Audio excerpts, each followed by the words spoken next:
Hello everyone, this is CS संगीत Kedia from संगीत Kedia academy. आज की लेक्चर में what I am going to discuss that is the amendments for December 2020 examination. That is what I am going to discuss in today's lecture.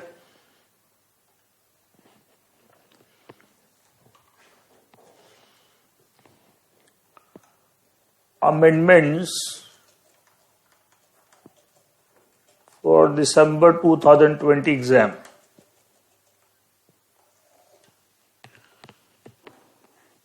For which papers? Number 1, corporate restructuring, valuation and insolvency, जिसे short में हम बोलते हैं CRV&I, that is old syllabus paper of professional program.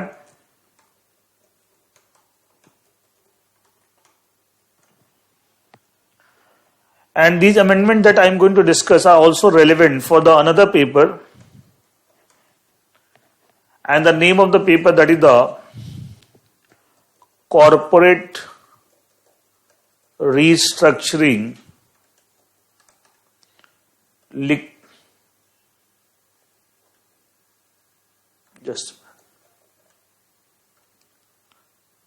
insolvency, liquidation and winding up।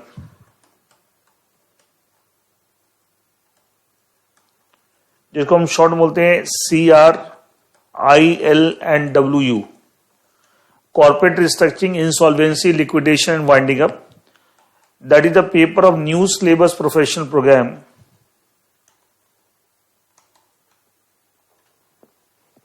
इन दोनों paper से related जो amendments हैं for December 2020 exam that I am going to discuss in today's lecture, in this lecture, दोनों paper से related, एक old syllabus का paper है corporate restructuring, valuation, insolvency, CRVI, और एक न्यू सिलेबस का पेपर है corporate restructuring, insolvency, liquidation and winding up.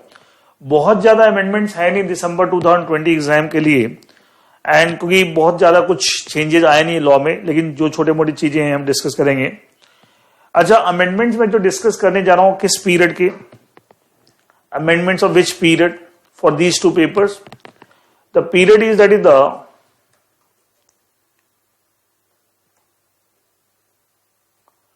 the changes took place in the law relating to these two papers, जो law के topic इस दो पेपर में कवर्ड है, that is the 1st of January 2020 to 30th of June 2020। इस period के amendment हम आज के लेक्चर में, इस लेक्चर में डिस्कस करेंगे for the two papers, corporate restructuring, valuation, insolvency, and corporate restructuring, liquidation, insolvency and winding up, insolvency, liquidation, winding up, sorry, old syllabus and new syllabus paper। इन 6 महीने के period में जो changes आए वो हम discuss करेंगे in today's this lecture. Actually आप जानते हैं कि दिसंबर 2020 एग्जाम में according to the ICSI guidelines कि जो भी चेंजेस लॉ में आते हैं 6 months prior to the examination, वो आपको एग्जाम में एप्लीकेबल होते हैं, they are relevant for that particular exam. तो उस क्राइटेरिया के हिसाब से देखा जाए दिसंबर 2020 एग्जाम में 30 जून 2020 तक जो लॉ में चेंजेस आ गए वो एप्लीकेबल होंगे। In other words 1 July 2020, 1 July 2020 onwards, 1 जुलाई 20 या उसके बाद जो भी लॉ में चेंजेस आ रहे हैं ये आपके दिसंबर 2020 एग्जाम में एप्लीकेबल नहीं होंगे। कई बच्चे कंफ्यूज होते रहते हैं, अखबार में कुछ पढ़ लिया, किसी से सुन लिया, कहीं और से कुछ पता लग गया, सितंबर के महीने में, सितंबर 2020 में कि साहब लॉ में कुछ चेंज आ गया, ठीक है, अक्टूबर में कुछ सुन लिया और पैनिक होते रहते हैं कि साहब ये एग्जाम में। भाई आपको 6 महीने वाला क्राइटेरिया इंस्टीट्यूट ने बता रखा है, उसके हिसाब से चलना है। ये थोड़ी कि आप जिस दिन एग्जाम देने जा रहे हो उससे 2 दिन पहले कोई अमेंडमेंट आ गया वो भी आपके एग्जाम में आएगा, ठीक है, ये कैसे पॉसिबल है। तो 6 मंथ के क्राइटेरिया के हिसाब से 30 जून 2020 तक के जो भी चेंजेस है लॉ में वो आपके दिसंबर 2020 एग्जाम में एप्लीकेबल। उसके बाद जो लॉ में चेंजेस आ रहे हैं 1 जुलाई 2020 ऑनवर्ड्स वो आपके दिसंबर 2020 एग्जाम में एप्लीकेबल नहीं है। एक तो ये बात। दूसरा, क्योंकि आज इस लेक्चर में मैं amendments 1 January 2020 onwards up to 30 June 2020 इस पीरियड के अमेंडमेंट डिस्कस करने। इसका मतलब मैं एक प्रेजम्पशन लेके चल रहा हूं। I am taking one presumption, you are updated up to 31st of December 2019. You are already updated up to 31st December 2019. आप इस डेट तक का आपको लॉ अपडेटेड, आप बुक वाइज, बुक जो रिटन मटेरियल है as well lecture wise video lectures वगैरह हैं, वो दोनों पॉइंट ऑफ व्यू से 31 दिसंबर 2019 तक अपडेटेड हैं। ये हम प्रेजम्पशन लेके चल रहे हैं क्योंकि हम उसके बाद की बात करें। अगर आप वहां तक अपडेटेड नहीं है तो आगे के अमेंडमेंट कैसे समझ में आएंगे। इसलिए एक बात मैं और इसका मतलब अगर आप वहां तक अपडेटेड नहीं है तो आपकी हेल्प के लिए बता देता हूं, जो जून 2020 पीरियड के लिए मैं 6 महीने पे अमेंडमेंट क्लास रिकॉर्ड करता हूं, तो जो इससे पहले जो 6 महीने थे, मतलब अभी जो हम डिस्कस करने जाए इससे पहले के जो 6 महीने पीरियड थे, that is the 1st of July 2019 to 31st December 2019, इस पीरियड के जो अमेंडमेंट्स थे जो कि जून 2020 एग्जाम में एप्लीकेबल थे, लेकिन जून 2020 में एग्जाम हुए नहीं, वो अलग बात है because of this pandemic covid corona virus issue problem, ठीक है। इस पीरियड में जो चेंजेस हुए थे लॉ में, इसके भी अमेंडमेंट के नोट्स और लेक्चर दोनों ही हमारी वेबसाइट पर ऑलरेडी प्लेस्ड है and that is open for everyone. कोई चार्जेस नहीं है, फ्री ऑफ कॉस्ट है। कोई भी उसको अवेल लेक्चर भी डाउनलोड कर सकता है, देख सकता है, डाउनलोड कर सकता है, नोट्स भी डाउनलोड कर सकता है, दोनों चीज वहां प्लेस्ड है। इसका अगर आप 31 दिसंबर 2019 तक अपडेटेड नहीं है तो इसके पिछले 6 महीने के पीरियड के अमेंडमेंट के लेक्चर और अमेंडमेंट के नोट्स सारे सब्जेक्ट के, जो भी सब्जेक्ट में अमेंडमेंट थे, जिन सब्जेक्ट में अमेंडमेंट ही नहीं थे तो अलग बात है, पर जो भी सब्जेक्ट्स में अमेंडमेंट थे वो सारे आपको वहां पे प्लेस्ड हैं 1 जुलाई 2019 से लेके। ये हमारी वेबसाइट दैट इज sangeetkedia.academy.com, आप सब जानते होंगे आई होप। कंटिन्यूअस है, कोई स्पेस नहीं है। sangeetkedia.academy.com इस वेबसाइट पे जाएंगे तो वहां होम पेज पे आपको एक वो 3 ऑप्शन आ जाएंगे, CSEET, then CS executive, CS professional. CS executive के नीचे 2 चीज आ गई, demo class and amendment class. तो आप अमेंडमेंट क्लास को क्लिक करेंगे, सारे सब्जेक्ट्स के वहां अमेंडमेंट नजर आ जाएंगे, subject wise, topic wise, subject wise. पहले आएगा ओल्ड सिलेबस, न्यू सिलेबस, सब आएगा। ओल्ड सिलेबस का मॉड्यूल 1 के पेपर्स का अमेंडमेंट, न्यू ओल्ड सिलेबस के मॉड्यूल 2 का, ऐसे न्यू सिलेबस के मॉड्यूल 1 का, ऐसे। फिर नीचे CS, उसी होम पेज पे CS professional, view demo class, view amendment class. तो अमेंडमेंट क्लिक करेंगे तो उसमें ऐसे आपकी old syllabus, new syllabus, module wise, subject wise आपको अमेंडमेंट क्लास नजर आ जाएंगे। और आज की जो अमेंडमेंट में रिकॉर्ड कर रहा हूं ये भी आपको मैं वहां पे प्लेस करवा दूंगा, ठीक है। इसका मतलब क्या है, आपको पूरे 1 साल के अमेंडमेंट मतलब इस पीरियड के तो ऑलरेडी प्लेस्ड है, और जो अभी हम डिस्कस करने जा रहे हैं 1 जनवरी 2020 टू 30th of June 2020, ये भी जो लेक्चर है और इसके नोट्स, ये दोनों ही हमारी वेबसाइट पे प्लेस हो जाएंगे एंड आज की क्लास के बाद, आज के लेक्चर के बाद। तो ये थोड़ा सा मैंने बैकग्राउंड बता दिया कि हम क्या डिस्कस करने जा रहे हैं। हम अमेंडमेंट डिस्कस करने जा रहे हैं for 2 papers. One is corporate restructuring valuation insolvency old syllabus professional programme, दूसरा corporate restructuring insolvency liquidation winding up professional programme new syllabus. इन दोनों पेपर्स के लिए इस पीरियड के अमेंडमेंट डिस्कस करने जा रहे हैं and which is applicable for December 2020 exam. Is that okay? Now सबसे पहला आपको अमेंडमेंट जो है, आपका टॉपिक मर्जर्स एंड अमलगमेशन, जो आपका टॉपिक चैप्टर नंबर 2 में मर्जर्स एंड अमलगमेशंस।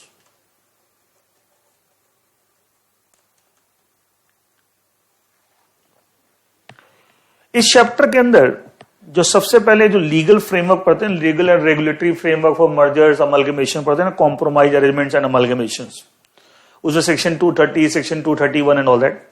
तो जो पहला सेक्शन पढ़ते हैं सेक्शन 230,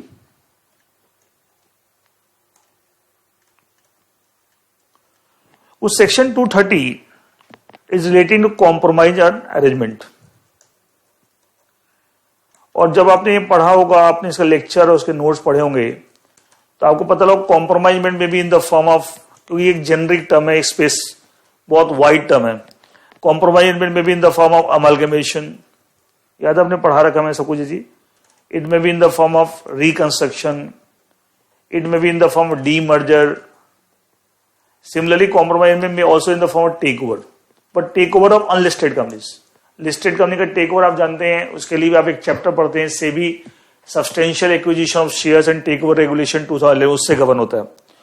तो एक्चुअली सेक्शन 230 में subsection 11 and subsection 12, section 230 subsection 11 and subsection 12 that deals with the takeover of unlisted company, compromise arrangement in the form of takeover of the unlisted company, उससे related section 230 subsection 11 and subsection 12 है।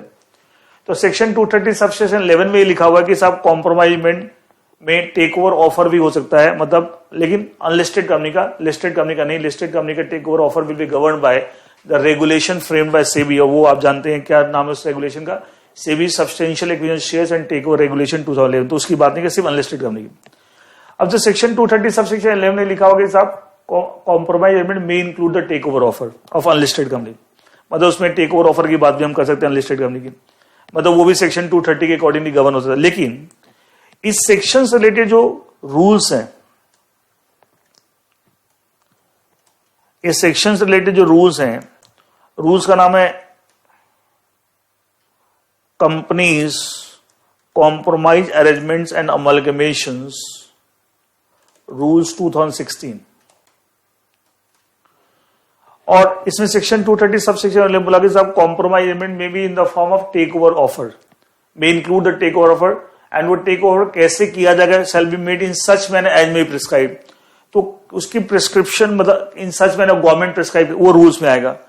लेकिन इन rules में अभी उसके बारे में कुछ था नहीं, अभी तक कुछ नहीं था। अभी रिसेंटली इस रूल्स के अंदर वो manner of making the take over offer pursuant to regulation as per regulation 230 section 230 subsection 11, उसके बारे में इस रूल्स के अंदर गवर्नमेंट ने कुछ प्रिस्क्राइब किया है कि what will the manner of making the compromise agreement in the form of take over offer, मतलब अगर टेक ओवर ऑफर कर रहे हैं by way of compromise agreement तो उसका करने का तरीका क्या होगा, वहां गवर्नमेंट ने इस रूल्स के अंदर प्रिस्क्राइब किया है। एंड यही हम पढ़ने जा रहे हैं, इस रूल्स के अंदर प्रिस्क्राइब किया that we are going to discuss.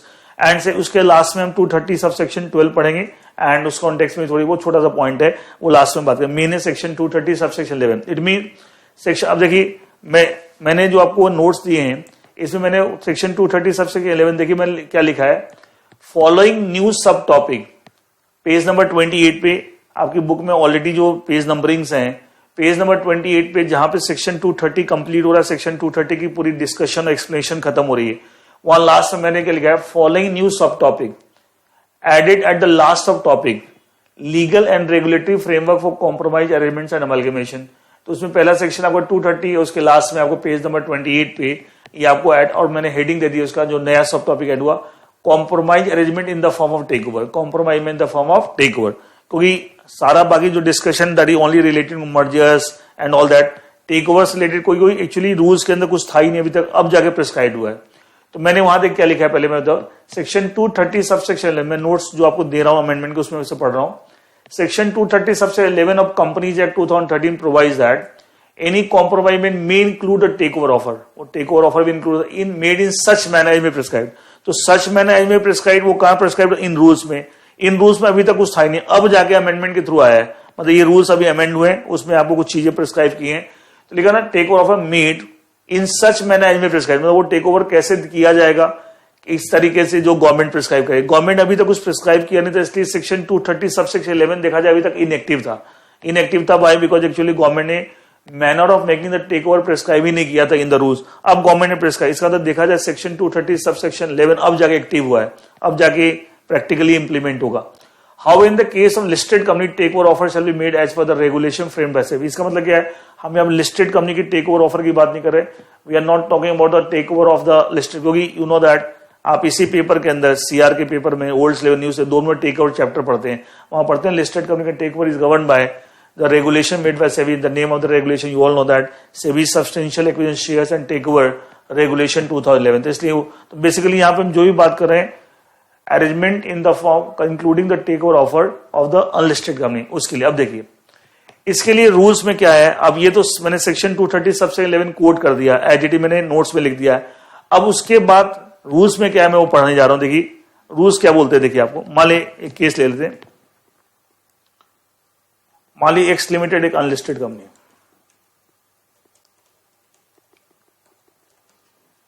Unlisted company की बात करें यहां पे, लिस्टेड कंपनी के टेक ओवर की तो बात ही नहीं कर सकते यहां पे। मान ली A is one of the member of this company and he makes a take over offer X limited. A arrangement in the form of take over offer, मतलब एक्स लिमिटेड कंपनी को टेक ओवर करने का offer दे रहा है। तो इस context में government ने रूल्स बताया, companies compromise agreement amalgamation rule 2006 जो अभी अमेंड हुए, उसके अंदर क्या डाला है, ये बंदा इस कंपनी का टेक ओवर को ऑफर कर सकता है प्रोवाइडेड या अकेला, प्लस इसके साथ अदर मेंबर्स भी एप्लीकेंट हैं ऑफ द एक्स लिमिटेड, वो सब मिलके इस कंपनी के मिनिमम दे आर होल्डिंग, ये बेसिक कंडीशन है, 3/4 और 75% of the total number of shares of X limited. तो बेसिक कंडीशन मतलब जो भी आपको अप्लाई कर रहा है for arrangement in the by way of take over offer, उसके पास टारगेट कंपनी कह सकती है, टारगेट कंपनी उसका वो अकेला या और भी उसके साथ जो मेंबर्स एप्लीकेंट है उनके पास कम से कम इस कंपनी की 3/4 75% या of the total number of shares X limited होने चाहिए, तब जाके आप arrangement in the form of take over को अप्लाई कर सकते हैं, ऑफर दे सकते हैं।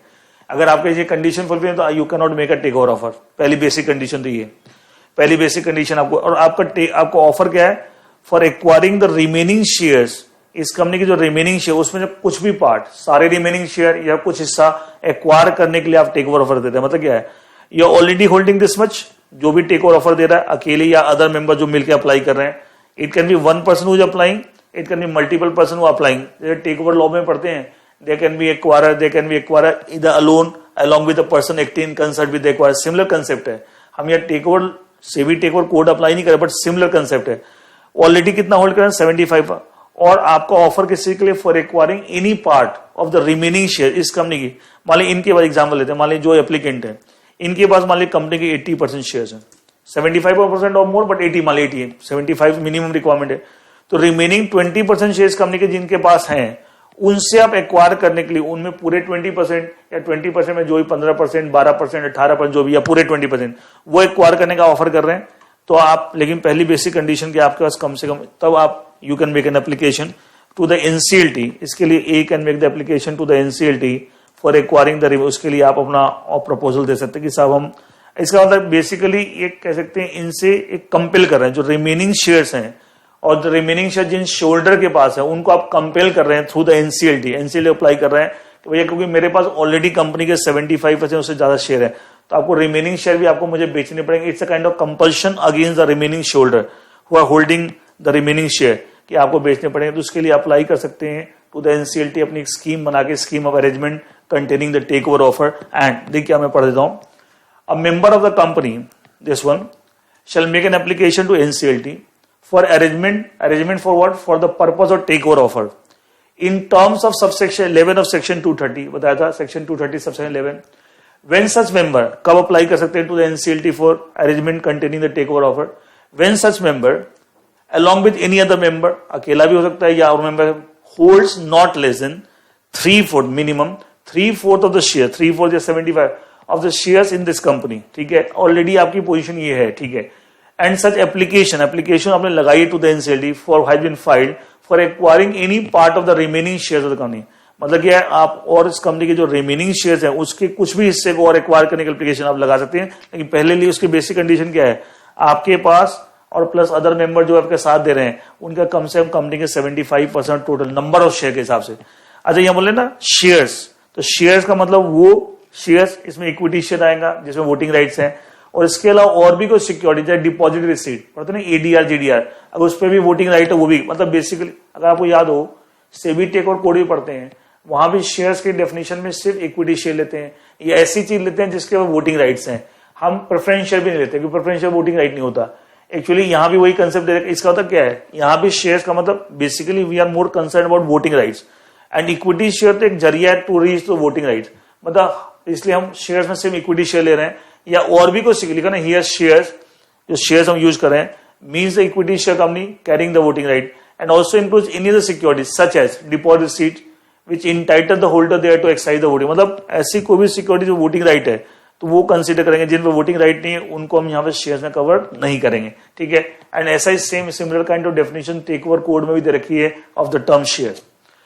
अब एक चीज और देखिए, ए अकेला या अदर मेंबर्स के साथ मिलकर इसका ग्रुप जो बना हुआ है अगर ऑलरेडी इस पोजीशन पे है तो सेक्शन 230 सबसेक्शन 11 के provision read with the rules वो एनसीएलटी को एप्लीकेशन लगा सकता है for compelling the other share holding the remaining share to part away with the shares, कि आपको मेरे अपने शेयर बेचने पड़ेंगे, उसके लिए आप एनसीएलटी को अपनी स्कीम दे सकते हैं of arrangement containing the take over offer, मतलब एक तरह से रिमेनिंग शेयर होल्डर को आप कंपेल करें टू सेल देयर शेयर्स, ठीक है, उसके लिए। लेकिन एक चीज बताइए, अगर ए के पास इतने शेयर हैं या नहीं है, कुछ भी आप 75% है या है भी या नहीं भी है, और वो किसी बी के साथ वॉलेंटरली कॉन्ट्रैक्ट करके, जैसे शेयर ट्रांसफर डीड बनती है, वॉलेंटरी कॉन्ट्रैक्ट करके बी सेलर है ए बायर है, बी ट्रांसफरर है ए ट्रांसफर है, शेयर एक्वायर कर ऑफ द एक्स लिमिटेड, या shares A is acquiring by way of inheritance by, जैसे कोई बी इसका शेयर होल्डर है एंड उसकी डेथ हो गई and A is the son of A, inheritance से ट्रांसमिशन ऑफ शेयर ए को मिल रहा है, या because of some legal requirement और regulatory requirement A is acquiring the share x limited, तो उस केस में सेक्शन 230 सबसे 11 read with the rules apply नहीं हुआ। फिर ये सब कंडीशन जो कोई मतलब नहीं है, एनसीएलटी के पास अप्रोच करनी होती है, आप अपने लेवल, मतलब बेसिकली क्या है, सेक्शन 230 सबसे 11 रेड विद द रूल्स का अप्लाई करना है जब ऑलरेडी आप इस पोजीशन पे हैं और आप बाकी शेयर्स भी जो और शेयर होल्डर के पास हैं जितने भी हैं उनसे एक्वायर करने के लिए उन्हें कंपेल कर रहे हैं, मतलब बेसिकली यू कंपेलिंग, उसके लिए आप सेक्शन 230 सबसे 11 read with the rules route लेंगे, ये रूट तो होता फॉलो करना है। लेकिन अगर ए किसी के साथ वॉलेंटरली कॉन्ट्रैक्ट करके, दोनों लोगों के बीच में वॉलेंटरी दोनों एक दूसरे एग्री करें, कॉन्ट्रैक्ट करके ए बी बेचना चाह रहा है, ए एक्वायर कर रहा है, नॉर्मल शेयर ट्रांसफर कॉन्ट्रैक्ट होते हैं, ठीक है, या A acquiring the shares of the X limited by way of transmission of shares by way of operational law, और बिकॉज ऑफ अगर कोई शेयर ट्रांसफर है because of some legal requirement और स्टैट्यूटरी रिक्वायरमेंट, रेगुलेटरी रिक्वायरमेंट, तो उस case में section 230 सबसे 11 read with the rules will not apply. देखिए इसमें क्या लिखा हुआ, it may be noted the aforesaid provision, वही सेक्शन 230 सबसे 11 read with shall not apply to any transfer और ट्रांसमिशन ऑफ शेयर। कौन से ट्रांसफर थ्रू अ कॉन्ट्रैक्ट, किसी कॉन्ट्रैक्ट थ्रू हो रहे हैं, अरेंजमेंट के थ्रू हो रहे हैं, और सक्सेशन वही operation law as the case में, और any transfer made in pursuance of any, अगर कोई स्टैट्यूटरी रेगुलेटरी रिक्वायरमेंट की वजह से शेयर ट्रांसफर हो रहे हैं तो उसके ऊपर भी आपको ये अप्लाई नहीं होगा, मतलब उस केस में कोई एनसीएलटी रूट के जाने की जरूरत आपको नहीं है। अच्छा, जो यहां पे एप्लीकेशन ए लगाएगा to the NCLT for submitting the arrangement containing the take over offer, उस एप्लीकेशन के साथ और क्या क्या चीज चाहिए, application shall complete with the following, क्या क्या चीज चाहिए एप्लीकेशन के साथ, क्या क्या चीज चाहिए, एप्लीकेशन शुड कंटेन, जो एप्लीकेशन एनसीएलटी को लगाएंगे containing the scheme of arrangement containing the takeover offer, scheme arrangement the fund takeover, उस एप्लीकेशन के साथ क्या क्या चीज और होनी चाहिए, देखिए, एक report of a registered valuer,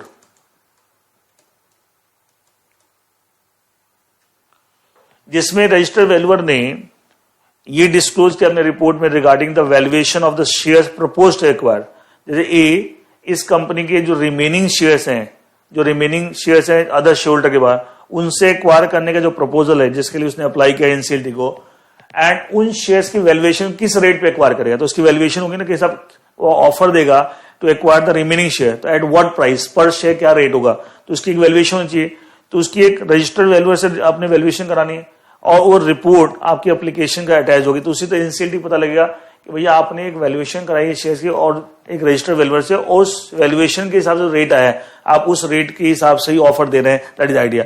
तो एक एप्लीकेशन का report of the registered valuer भी साथ में अटैच होनी चाहिए, जिसमें क्या disclosing the valuation of the share proposed to acquired by the member, वो आपकी पूरी। अच्छा, इस वैल्यूअर ने भी जो वैल्यूएशन किया होगा तो कुछ फैक्टर्स कंसीडर करते हुए वैल्यूएशन क्या होता है, ये लॉ में ये भी लिखा हुआ है कि वैल्यूअर की जो रिपोर्ट एप्लीकेशन के साथ फाइल होगी उसमें वैल्यूएशन होगी कि साथ शेयर की वैल्यूएशन से की और वैल्यू ऑफ द शेयर ये निकाली है, लेकिन उसमें वैल्यूएशन करते समय दो चीज जरूर कंसीडर करना है वैल्यूअर ने, क्या कि इस कंपनी के पिछले 12 महीनों में जिन्होंने भी इस कंपनी के कोई भी, ये नहीं किसी ने भी अगर इस कंपनी के शेयर एक्वायर किए हैं तो जिस रेट पे उसमें जो हाईएस्ट प्राइस है वो एक वैल्यूअर ने जरूर कंसीडर किया while doing the valuation of shares of the X limited. मतलब if the shares of this company X limited have been acquired either by A or by any other person in the last 12 months, तो जिस rate पे उसमें जो highest price पे किया गया है वो आपको वैल्यूअर ने जरूर कंसीडर किया while doing the valuation of shares और एक्स लिमिट ए की है। दूसरा, इस कंपनी की आपको फेयर प्राइस निकाली, इस कंपनी के शेयर की फेयर प्राइस निकाली है। कैसे निकाली है? By considering the various factors like valuation parameter, like net worth, return on net worth, ठीक है, like book value of the share. ऐसे बहुत सारे जो फैक्टर्स होते हैं जो कंसीडर करके वैल्यूएशन करके और फेयर प्राइस निकाली जाती है। अच्छा, आप इसी पेपर के अंदर आप valuation of business and share topic भी पढ़ते हैं, तो पढ़ते हैं ना फेयर प्राइस ऑफ शेयर। इसका मतलब बेसिकली दो रजिस्टर्ड वैल्यू की रिपोर्ट होगी containing the valuation of shares of X limited, and ये वैल्यूएशन जो की गई on the basis of two factors, एक highest price paid by anyone for acquiring the shares of X Limited in the last 12 months, and दूसरा इस company के fair price of share, उसको consider करेगा। फेयर प्राइस कैसे निकलेगा? By considering the various parameter. तो ये दोनों चीज कंसिडर करते हुए वैल्यूएशन ऑफ शेयर की गई और उसकी रिपोर्ट आपको एप्लीकेशन के साथ जरूर अटैच होगी। एक तो ये। दूसरा, आपको उस एप्लीकेशन के साथ एक आपको और details of the bank account open by the member, जो भी ऑफरर है। जैसे यहां पे ए एक्स लिमिटेड को टेक ओवर ऑफर दे रहा है, एक्स लिमिटेड का टेक ओवर ऑफर कर दे, तो ए ने एक बैंक अकाउंट खोला, उस बैंक अकाउंट के अंदर एक सेपरेट नया बैंक अकाउंट खोला, उस बैंक अकाउंट डिटेल भी एप्लीकेशन के साथ सामने ये बैंक अकाउंट खोला, ये बैंक अकाउंट इस बैंक में खोला है, अकाउंट नंबर ये, और उस बैंक अकाउंट में जितने का टेक ओवर ऑफर दे रहा है, जैसे जितने शेयर एक्वायर कर रहा है, मैं एग्जाम्पल दे रहा हूं, नंबर ऑफ शेयर्स ऑफर होगा कि हम इतने शेयर एक्वायर कर रहे हैं into the offer price per share, जो वैल्यूएशन के हिसाब से होगा। क्या इससे total consideration payable under the take over offer आ जाएगा कि number of share proposed to acquired by the A and offer price per share. ये ऑफर प्राइस जो भी वैल्यूएशन निकाली है वैल्यूअर ने, उससे कम नहीं होगी, उतनी या उससे ज्यादा होगी, ठीक है। तो इन दोनों का मल्टीप्लाई करते क्या आ जाएगा? इससे आ जाएगा total consideration payable under the take over offer. जो total consideration payable under the take over offer है उसका 50% निकाल लीजिए। कम से इतना पैसा उस बैंक अकाउंट में ऑलरेडी जमा करा दिया ए ने, एंड उस बैंक अकाउंट के डिटेल के साथ उसमें ये कंफर्मेशन कि इसमें हमने इतना पैसा already, and that amount should not be less than 1/2, should not be less than 1/2, should not be less than 50% of the total consider payable under the take over offer. ये भी जिससे कि अच्छा, डोंट यू थिंक ये वाला जो provision है कि अलग से एक्वायरर, मैं ए को एक्वायरर बोल सकता हूं, एक एक्वायरर कह सकता हूं, एक्वायरर ने पहले से अकाउंट खुलवा रखा है और जितना इसकी ऑब्लिगेशन राइज होने वाली है on account to take over offer, उसका कम से कम 50% उसने पहले प्रोविजनिंग कर दी। Don't you think this provision is similar to the concept escrow account in the capital market laws? जो कैपिटल मार्केट लॉज में अब एस्क्रो अकाउंट का कंसेप्ट पढ़ते हैं कि पहले से प्रोविजनिंग करने, वही सेम चीज होगी कि भैया आप एप्लीकेशन लगा रहे हैं एनसीएलटी को, तो उसमें ये भी डिस्क्लोज करिए कि ये भी डिटेल दीजिए कि मैंने बैंक अकाउंट खोला, बैंक का नाम आएगा, बैंक अकाउंट नंबर आएगा, उसमें हमने इतने पैसे जमा कराए, that amount should not be less than 1/2 of the total consideration payable under the takeover offer. And total consideration payable under takeover कैसे निकलेगा? कि सर नंबर ऑफ शेयर जिसका वो ऑफर कर रहा है to acquire multiply by offer price per share, तो इससे आ जाएगा टोटल पेएबल अंडर ऑफर, उसका कम से 50% उस अकाउंट। इससे कि कल के दिन अगर टेक ओवर ऑफर एक्सेप्ट हो जाए और बहुत लोग अपने शेयर बेचने के लिए तैयार हो जाए टू ए, तो कल के दिन वो कंसिडरेशन पे करने में डिफॉल्ट लगा। उसके लिए हमने कुछ प्रोविजनिंग पहले करा दी। 10 दिन can make application to the NCLT for arrangement in the form of containing the takeover offer। देखिए मैं पढ़ता हूं, an application of arrangement for takeover offer, arrangement for takeover shall contain the report A, shall contain the report of registered valuer disclosing the details of the valuation of share proposed to be acquired by the member after taking into account the following factors। दो factor consider करते हुए valuation की valuer ने, the highest price paid by any person or group of person for acquisition share during the last 12 months, and the fair price of shares of the company to be determined by the registered valuer after taking into account various valuation parameters including return on net worth, book value of shares and all the EPAs, price earning and all that, ठीक है। फिर और क्या उसके साथ application के साथ और क्या होना चाहिए? The details of bank account to be opened separately by the member, that is A, wherein sum of amount not less than, that is minimum 1/2, that is 50% of the total consideration or takeover offer deposited, जिसमें कि जो भी total payable under take over offer है उसका कम से कम 50% जमा हुआ हो, एंड उस बैंक अकाउंट के डिटेल्स भी आपको एप्लीकेशन के साथ आपको सबमिट होगी। तो मतलब बेसिकली इसलिए कि साहब आप जो ऑफर दे रहे हैं वो जेन्युइन ऑफर है, आप सीरियस हैं अबाउट दैट ऑफर, ये नहीं कि आप हवा में ऑफर दे रहे हैं, आपने पूरी तैयारी कर रखी, that's idea behind all this requirement. और आप जब वो पढ़ते हैं कि सेबी टेक और कोड, तो वहां भी तो ऐसी बहुत सारी चीजें हैं, तो उससे आप रिलेट कर सकते हैं कि साहब वहां भी तो हम इस तरह की चीजें पढ़ते हैं, and similar kind of things have been prescribed in the rules relating to section 230 subsection 11, and उससे रिलेटेड जो रूल्स है उसमें सारी चीजें प्रिस्क्राइब। ये आपको प्रोसीजर दे रखा है, how to make a application to the NCLT if acquirer is interested in doing the takeover of the company, unlisted company, arrangement in the by way of arrangement, तो उसका तरीका दे रखा है कि साहब कैसे कर सकते हैं। सेक्शन 230 सबसे 11 read with the rules. Now section 230 subsection 12 में एक छोटा सा पॉइंट रख दे, क्या दे रखा है। मान लीजिए टारगेट कंपनी जिसको ए टारगेट करा by way of take over, and A is the acquirer. Acquirer member ही है एक्स लिमिटेड का, member of X limited, and he is making the takeover offer, arrangement in the form containing the takeover offer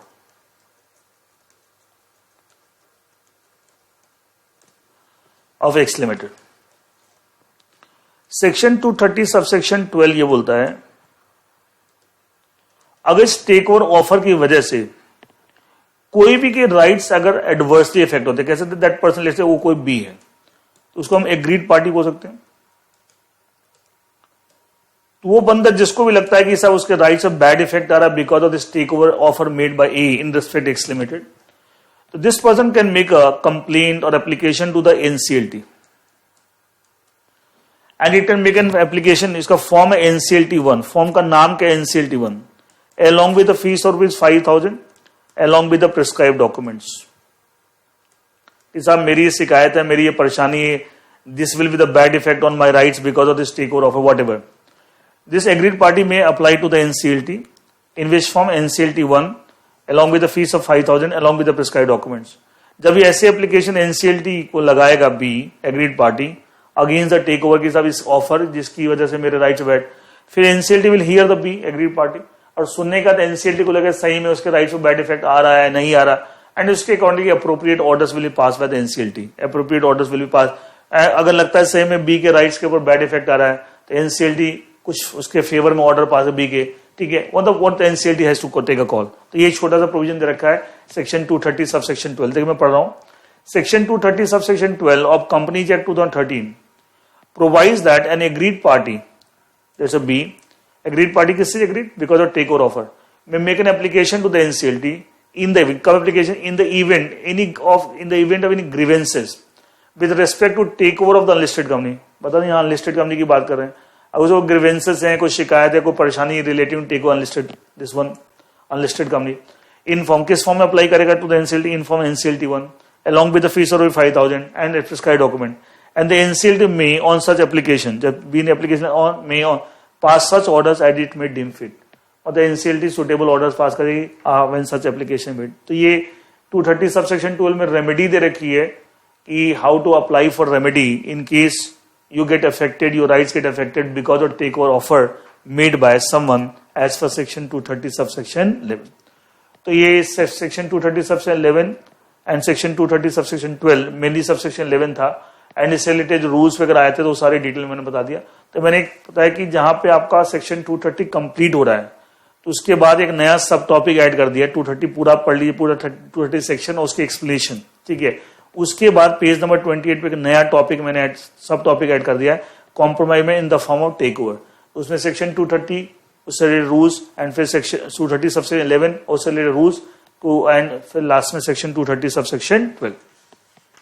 तो ये एक छोटा सा कह सकते हैं एडिशन था या amendment in the form addition in the topic chapter mergers amalgamation, और कुछ नहीं है मर्जर्स अमलगमेशन में, और कोई चेंज या और कोई अमेंडमेंट नहीं है। Now we move on to the amendment in the topic takeovers। Takeover आपका जो चैप्टर 5 है उसमें छोटे छोटे 2-3 अमेंडमेंट्स हैं, देखिए क्या है। पहला जो अमेंडमेंट है that in the context of regulation 3 sub regulation 2। जहां पे आपको रेगुलेशन 3 डिस्कस किया हुआ है, रेगुलेशन 3, पहले रेगुलेशन 3 का पूरा टेक्स्ट, फिर उसकी इंटरप्रिटेशन, ऑल दैट, ठीक, एक्सप्लेनेशन, वो जहां खत्म हो रहा है तो वो खत्म पेज नंबर 185 हो रहा है, तो उसके लास्ट में एक नोट डाल देंगे। ये नोट के फॉर्म में डालना है, मेन मटेरियल को छेड़ेंगे नहीं, क्योंकि एक पर्टिकुलर कॉन्टेक्स्ट में सिर्फ कुछ चीज है, ये रेगुलर बेसिस पे प्रोविजन अप्लाई नहीं होगा। And this is also because of this corona virus situation, covid pandemic, all that, उसकी वजह से ये चीज। एंड ये क्या किया गया बताता हूं आपको, देखिए रेगुलेशन 3 सब रेगुलेशन 2 में आप पढ़ते हैं, तो मतलब जहां रेगुलेशन 3 पूरा, रेगुलेशन 3 और उसके साथ उसकी एक्सप्लेनेशन जहां पूरी खत्म हो रही है, पेज नंबर 185 पे खत्म हो रही है, तो 185 जहां खत्म हो रहा है उसके लास्ट में एक नोट डाल दें। मैं लिखा है addition of following note with respect to regulation 3 sub regulation 2 at the end of page number 185। मतलब 185 पे रेगुलेशन 3 कंप्लीट उसके एक्सप्लेनेशन के साथ खत्म हो रहा है, तो लास्ट में एक नोट डल जाएगा। एंड ये नोट किससे रिस्पेक्ट में, in respect to regulation 3 sub regulation 2। देखिए रेगुलेशन 3 सब रेगुलेशन 2 पहले ब्रीफली आपको बताता हूं, आपको याद होगा, वैसे मैं फिर ब्रीफली बताता हूं। मान लीजिए टारगेट कंपनी है,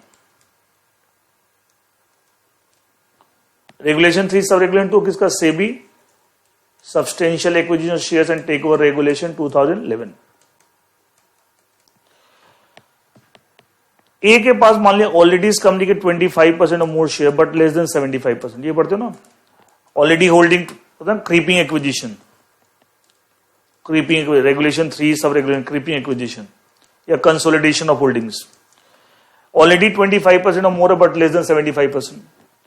तो उस केस में पढ़ते हैं कि साहब ए इस कंपनी में up to 5% in a financially acquire कर सकता है without open offer, open offer की जरूरत नहीं है। बट अगर मोर देन 5% एक्वायर करना चाहता है, we want to acquire more than 5% in a financial year, तो उस केस में it is subject to the open offer, उसमें ओपन ऑफर देना पड़ेगा, याद है। तो अप टू 5% एग्जामिशन है, ओपन ऑफर की जरूरत नहीं है, लेकिन मोर than 5% open offer is required in a financial year, अगर मोर देन 5%, अगर आप ऑलरेडी इस रेंज में and then acquiring more than 5% one financial year, open offer is required to made, यही पढ़ते हो आप। अच्छा ये भी पढ़ते हो सब, ये एक्वायरर कोई भी हो सकता है, इवन इस कंपनी का प्रोमोटर भी हो सकता है। इसलिए याद है मैंने बताया था कि listed company, X limited target listed company है, लिस्टेड कंपनी के प्रोमोटर्स भी अगर इस रेंज में शेयर होल्ड कर रहे हैं, और नॉर्मली होते हैं प्रोमोटर्स का इस रेंज में शेयर, और उनको अगर अपनी होल्डिंग बढ़ानी है, तो अगर ओपन ऑफर से नहीं के झंझट में नहीं पड़ना, उस नॉर्म्स को कंप्लाई करने में कोई इतना इजी नहीं, ओपन ऑफर कंप्लाई करना बहुत लंबा चौड़ा प्रोसेस है, तो उस केस में आप धीरे धीरे करके अपनी होल्डिंग को, मतलब एक साल में 5% या उससे कम अपनी होल्डिंग बढ़ाइए, फिर अगले साल दोबारा बढ़ा लीजिए। लेकिन एक साल में अगर मोर देन 5% बढ़ाएंगे, then you are also suppose to make the open offer to the share holder target. याद है आपने पढ़ा था। अब देखिए ये तो प्रोविजन क्या है लॉ में, मैंने बता दिया। अब ये नोट जो नया डला वो क्या, देखिए मान लीजिए सेम कंपनी एक्स लिमिटेड जो हम टारगेट कंपनी बोल रहे थे, ये कंपनी, मैं फिर दूसरे पेज पे लिख देता हूं,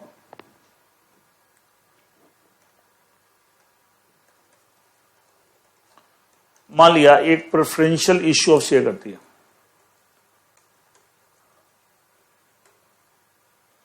section 62 subsection 1 clause C of the companies act, याद है ना, प्रेफरेंशियल अलॉटमेंट ऑफ शेयर, उसके हिसाब प्रेफरेंशियल इशू करती है। एंड उस प्रेफरेंशियल इशू में कंपनी के promoters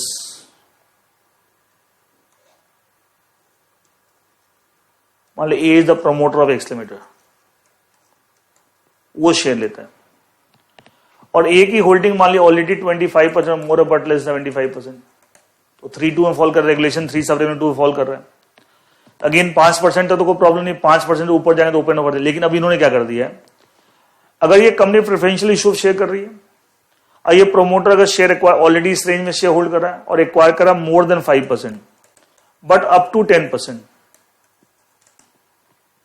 in the financial year 2020-2021, तो यहां भी इसको ओपन ऑफर से हम एग्जेम्पशन दे रहे हैं। ये एक पर्टिकुलर केस हो गया, देखिए it means acquirer is the promoter of target company, he is acquiring the share by way of preferential issue of shares, he is acquiring how much more than 5% but up to 10%, 10% ऊपर नहीं जाएंगे, ठीक है, तब भी exemption है, मतलब 5% तक तो एग्जेम्पशन होती थी सबके लिए, लेकिन इस केस में मेरी एग्जेम्पशन 5 से ऊपर चली गई, 5 तक तो है, ये 5 के ऊपर भी अप टू 10 चली गई, लेकिन सिर्फ किस फाइनेंशियल रेस्पेक्ट में 2021, ठीक है। इसका सारी बात ध्यान रखना है, कंपनी जो नए शेयर इशू कर रही है bye way of preferential issue, लेने वाला एक्वायरर कौन है? Promoter of the target company. ठीक है, कितने तक एग्जामिशन है? 5% तो जनरली एग्जामिशन ही हो, तो रेगुलेशन 3(2) में दिया हुआ है। आप 5% के एग्जामिशन को बढ़ा के 10%, मतलब मोर देन 5% भी एक्वायर करें बट अप टू 10%, तब भी ओपन ऑफर नहीं करना है। ठीक है, कौन से फाइनेंशियल रेस्पेक्ट में? आप जानते हैं फाइनेंशियल की 5% की लिमिट है 2021, तो देखा जाए इस केस में लिमिट 10% है, ओपन ऑफर से एग्जामिशन हो गई। लेकिन only for which financial year 20, मतलब कह सकते हैं one time exemption only for one financial year. ठीक है, ओपन ऑफर करने की जरूरत नहीं, मतलब इसमें भी 10 से ऊपर जाएंगे तो ओपन ऑफर अट्रैक्ट हो जाएगा। लेकिन 10 तक आपको कह सकते हैं, जो 5 तक एग्जामिशन थी अब वो 10 तक हो गई। लेकिन किसके लिए? सबके लिए नहीं है। अगर एक्वायर्ड टारगेट कंपनी का कौन है? प्रमोटर है। कैसे शेयर एक्वायर करा? Bye preference issue. सिर्फ एग्जामिशन किसके रिस्पेक्ट में? ओनली विच फाइनेंशियल ईयर 2021, और किसी फाइनेंशियल ईयर के रिस्पेक्ट में नहीं है। तो उस केस में ओपन ऑफर की ऑब्लिगेशन से एग्जामिशन है। ये आपको नोट डलवाया मैंने, आपको देखिए ये क्यों किया गया, मैं रीजन समझाता हूं। आप जानते हैं साहब 2021 जैसे ऑलमोस्ट मार्च एंड में, मार्च 2020 के एंड में लॉकडाउन स्टार्ट हुआ बिकॉज ऑफ दिस कोविड-19 पैंडेमिक, कोरोना वायरस प्रॉब्लम। ठीक है, मतलब कैसे तो ऑलमोस्ट अप्रैल 2020 स्टार्ट होने वाला था, मतलब फाइनेंशियल 2020-2021 स्टार्ट हुआ। अच्छा, इस बिकॉज ऑफ दिस पैंडेमिक आप जानते हैं पूरी इंडियन इकोनॉमी बैडली, पूरी वर्ल्ड इकोनॉमी और उसमें इंडियन इकोनॉमी बहुत बैडली इफेक्ट हुई, सारे बिजनेस इफेक्ट हुए। तो सोच के देखो, मान लिया कंपनी है, इसका बिजनेस बहुत बैडली इफेक्ट हो गया, फंड्स बहुत बैडली, पैसे कहीं से नहीं आ रहे, सारी जगह पैसे फंस गए, बैड डेट्स हो रहे हैं। ठीक है, तो ये कंपनी फंड्स रेज करने के मान लिया प्रेफरेंशियल इशू ऑफ शेयर कर रही है, मतलब नया शेयर इशू कर रही है। अब कोई लेने तैयार, लेकिन प्रमोटर बोलता है being the promoter of the company I can help the company, मैं पैसा लगाने तैयार हूं। लेकिन अगर प्रमोटर शेयर ज्यादा लेता है, मोर देन 5%, और ऑलरेडी इस रेंज में है, तो रेगुलेशन 3 सब रेगुलेशन 2 अट्रैक्ट हो जाएगा और उसको ओपन ऑफर करना पड़ेगा। प्रमोटर बोलता है एक तो मैं कंपनी की हेल्प करने के लिए पैसा लगा रहा हूं and I am acquiring the share bye preference, और साथ में मुझे ओपन ऑफर को कंप्लाई करना इज अ बिग ऑब्लिगेशन। तो उस तरह की हेल्प करने के लिए सब, जब प्रमोटर इस तरह की सिचुएशन में कंपनी को हेल्प कर रहा है, तो लोग बोलता है कि सब उससे कुछ बेनिफिट देना चाहिए, प्रमोटर को ओपन ऑफर से एग्जामिशन दे दो। इसलिए उस पॉइंट ऑफ व्यू से उन्होंने 5% से बढ़ा के 10% तक एग्जामिशन दी, 10% ओपन ऑफर देने की, अगर आप 10% तक भी एक्वायर करते हैं। लेकिन क्योंकि ये प्रॉब्लम सिर्फ 2021 के रिस्पेक्ट में, क्योंकि फाइनेंशियल 2020 स्टार्ट होते ही स्टार्टिंग की से इस प्रॉब्लम शुरू हो गई, तो इसलिए सिर्फ इस फाइनेंशियल के रिस्पेक्ट में आपको ऑब्जेक्शन इसका 21-22 में नहीं मिलेगा, वहां फिर नॉर्मल चलेगा। ठीक है, जैसे पहले चल रहा था 5% तक सबके लिए एग्जामिशन है, इसके लिए 5% तक है। लेकिन इस साल, क्योंकि इसी साल की तो प्रॉब्लम है, 2021 से पूरा इफेक्ट हुआ है बिकॉज ऑफ दिस कोविड-19 पैंडेमिक ऑल दैट, उसलिए तो मैंने पूरा एक बैकग्राउंड समझा दिया। तो इसलिए हम जो आपके नोट्स हैं उसको छेड़ा नहीं मैंने, जहां ये पूरा टॉपिक रेगुलेशन 3 पूरा कंप्लीट हो रहा है, एक्चुअल टेक्स्ट रेगुलेशन 3 का और साथ में उसके एक्सप्लेनेशन, उसके लास्ट में एक नोट डलवा दिया जो मैंने कहा addition of following note with respect to regulation 3 sub regulation at the end of page number 185 के लास्ट में रेगुलेशन 3 पूरा कंप्लीट हो रहा है। एंड मेरे पूरा समझा दिया, मैं को पढ़ भी देता हूं। इट में नोट जो है, it may be noted that acquisition beyond 5%, more than up to 5% examination beyond 5%, but up to 10%, मतलब 10% ज्यादा नहीं, of the voting rights in the target company, ये target company shall be permitted for the financial 2021, again only for which financial year 2021, in respect of acquisition by a promoter, कौन acquire करा? Promoter, pursuant to preferential issue of equity share by the target company। अगर x limited preferential issue कर रही है, उसको promoter acquire कर रहा है, उस केस में अगर मोर देन 5% भी होता है but not more than 10%, and in respect of financial 2021 only, तो उस केस में आपको परमिटेड है, ओपन ऑफर करने की जरूरत नहीं है। एंड ये तो मैंने पूरा एक्सप्लेन कर दिया था, अब मैं लैंग्वेज में मैंने पढ़ा दी क्या चाहिए। नाउ दूसरा जो अमेंडमेंट है वो रेगुलेशन 6 में in the take over topic, take over chapter में पेज नंबर 190 पे, टेक ओवर चैप्टर में पेज नंबर 190 पे एक रेगुलेशन 6 डिस्कस का वॉलंटरी ऑफर। उसमें आप पढ़ते हैं ना कि साहब ऑलरेडी अगर एक्वायरर के पास 25% या उससे ज्यादा शेयर है बट लेस देन 75%, एंड उस केस में अगर वो वॉलंटरी ऑफर, पता था वॉलंटरी ऑफर में 26% का ऑफर नहीं करता बट 10% का ऑफर करता, बट उसमें कुछ कंडीशन है। से रेगुलेशन 6 सबसेक्शन 1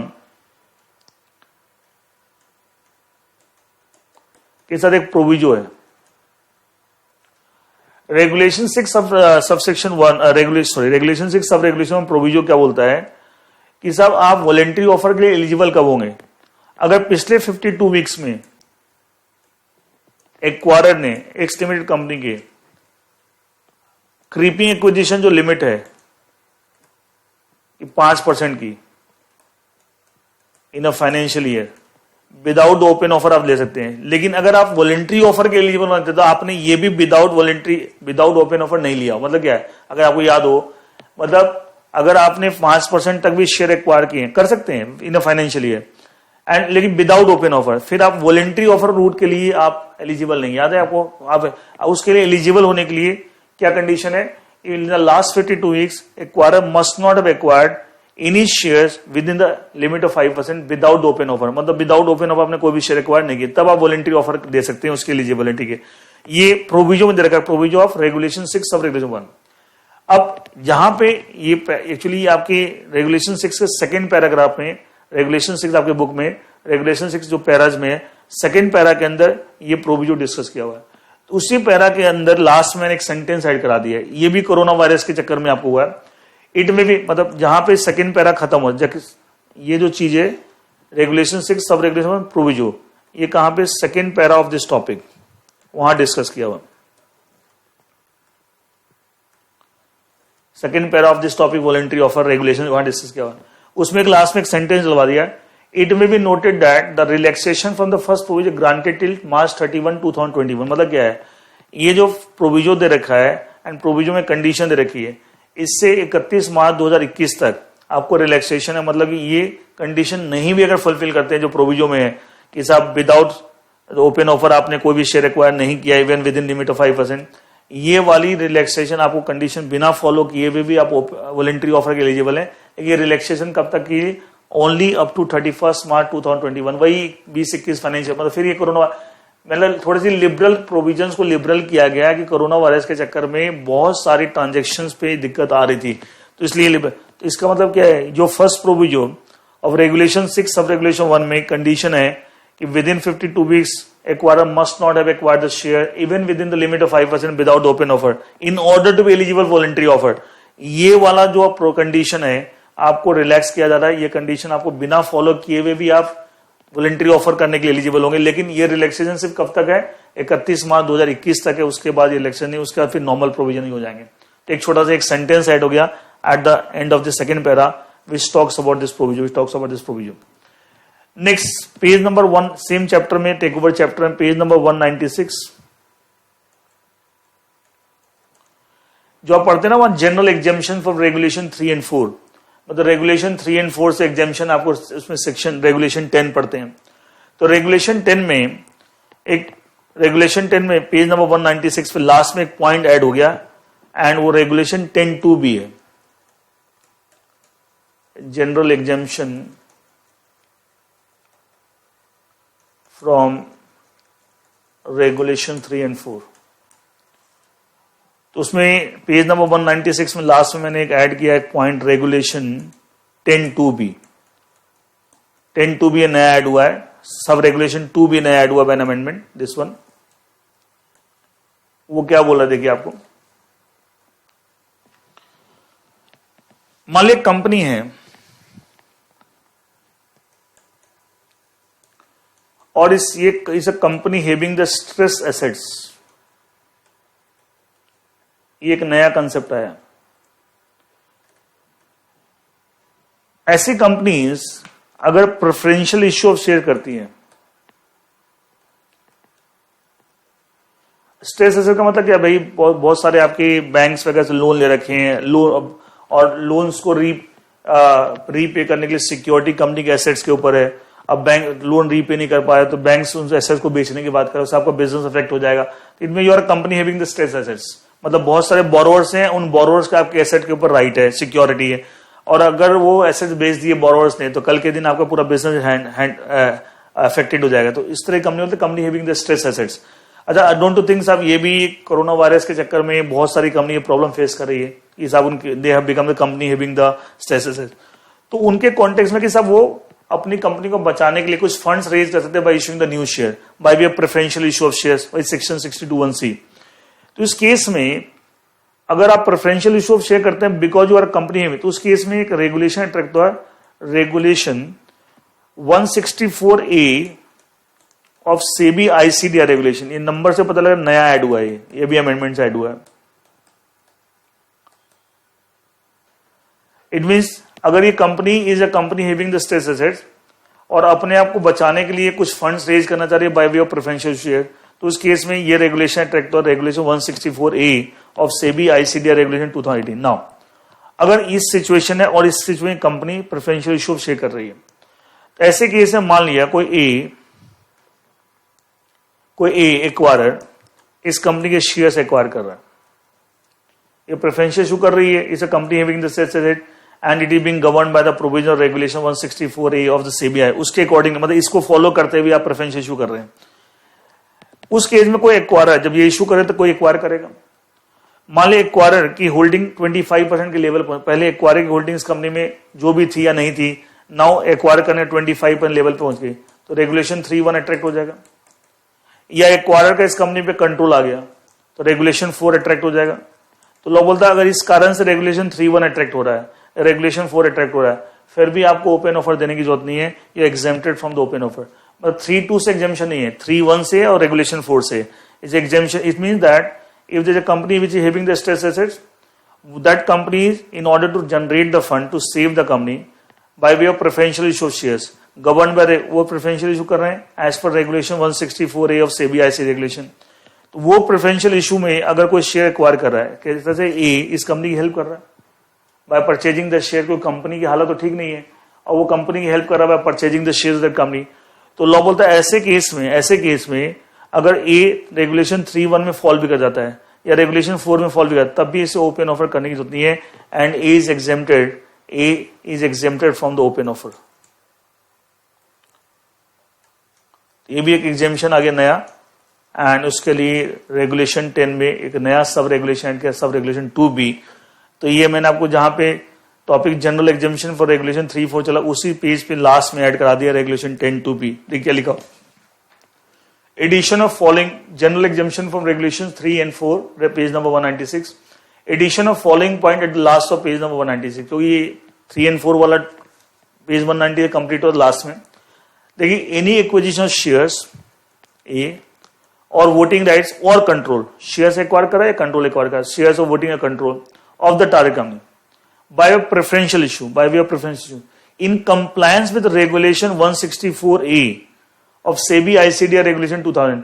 मैंने लिख दिया ब्रैकेट में, ये रेगुलेशन 164 किससे रिलेटेड है, 164A is pertaining to company having the stress assets, company having the stress assets shall be exempt, that person shall be exempt from the obligation to make an open offer under sub regulation 1 of regulation 3, this one, or and regulation 4, this one। And ये आपको एग्जामिशन कहां दी है, regulation 10(2B), sub regulation 2B नया add हुआ है in regulation 10 granting the exemption in this particular case। I think this is clear to everyone। तो ये एक नया exemption आपको आ गया एंड फ्रॉम द प्रोविजन, लेकिन रेगुलेशन 3(1) के ओपन ऑफर से एग्जेम्पशन है, रेगुलेशन 4, रेगुलेशन 3(2) में अगर ये फॉल कर जाता है तो वहां पे exemption from the open offer नहीं है। एक्चुअली टेक ओवर के अंदर ये जो तीन, एक तो रेगुलेशन 3 में, एक रेगुलेशन 6 में, एक रेगुलेशन 10 में, जो भी सब बेसिकली बाय एंड लार्ज ये सब कोरोना वायरस कोविड-19 पैंडेमिक की वजह से कुछ चेंजेस किए गए, सो दैट इंडस्ट्री में कंपनीज को सर्वाइव करने में कह सकते हैं लॉ मेकर्स ने कुछ रिलैक्सेशन दिया है, कुछ benefit, so that they don't face too much of problem, क्योंकि कई सारे बिजनेस ही बंद हो जाएंगे, कई सारी कंपनियां बंद हो जाएंगी, अब उसका बहुत सारा बैड इफेक्ट आएगा, बहुत सारे लोग जॉबलेस हो जाएंगे, इकोनॉमी बैडली इफेक्ट हो जाएगी, कंट्री की जीडीपी बैड इफेक्ट आएगा। तो कह सकते हैं उन सारी चीजों को हैंडल करने के लिए ये कुछ छोटे छोटे चेंजेस किए गए लॉ में in the relating to take over. तो with this we have completed the amendments in the chapter take over, और कुछ अमेंडमेंट इस चैप्टर में नहीं है। Now we move on to the amendment in the chapter insolvency and bankruptcy code.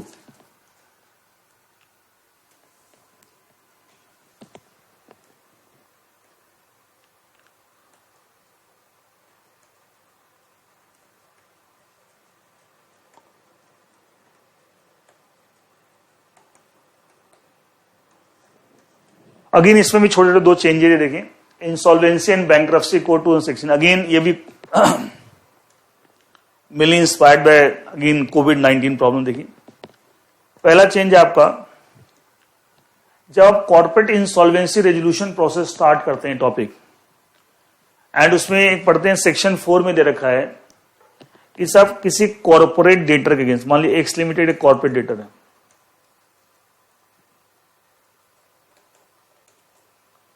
इसके against corporate insolvency resolution process में भी initiated, पढ़ते ना, if this corporate debtor makes a default of minimum ₹1,00,000, पढ़ते एक्चुअली ये डिफॉल्ट ऑफ मिनिमम 1,00,000 और साथ में लिखा होता this amount may be increase by the government by notification but government can not increase beyond 1 crore.